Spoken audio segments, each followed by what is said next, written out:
the race started with an absolute variation of tyres on the motorcycles. The man on pole position on slick tyres, Shaky Bird, was the first man to the front, and he opened up a very strong early lead.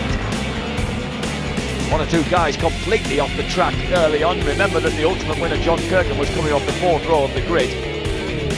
And the early fencing showed that the guys on slick tyres had the benefit of that particularly risky choice. The weather was looking kind to them, but Michael Laverty struggling in second place. Gary Mason made strong early progress on the MSS Colchester Kawasaki. Tommy Hill started well but faded a bit after that. Laverty on full wets came onto some really prolonged assaults and just kept hemorrhaging places as the race went on.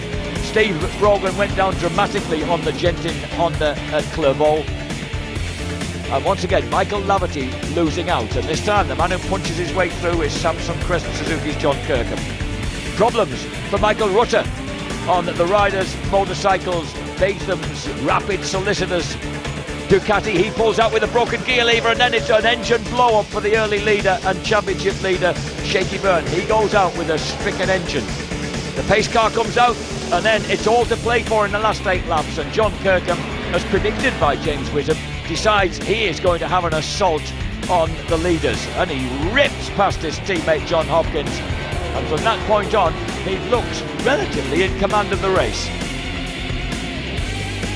Hopkins does manage to make one last attempt and slews his way past his teammate as they launch down on the fast back straight into Tower Bend. But Kirkham isn't going to let the American go, and when he slips a little bit wide, the taller figure of John Kirkham on the right blitzes his way through to the front. Jack Valentine holds his breath, but it's a debut win for number 10 on the Samsung Crescent Suzuki. John Kirkham takes victory at Croft ahead of John Hopkins and Gary Mason. A 1-2 then for an exultant Samsung Suzuki team.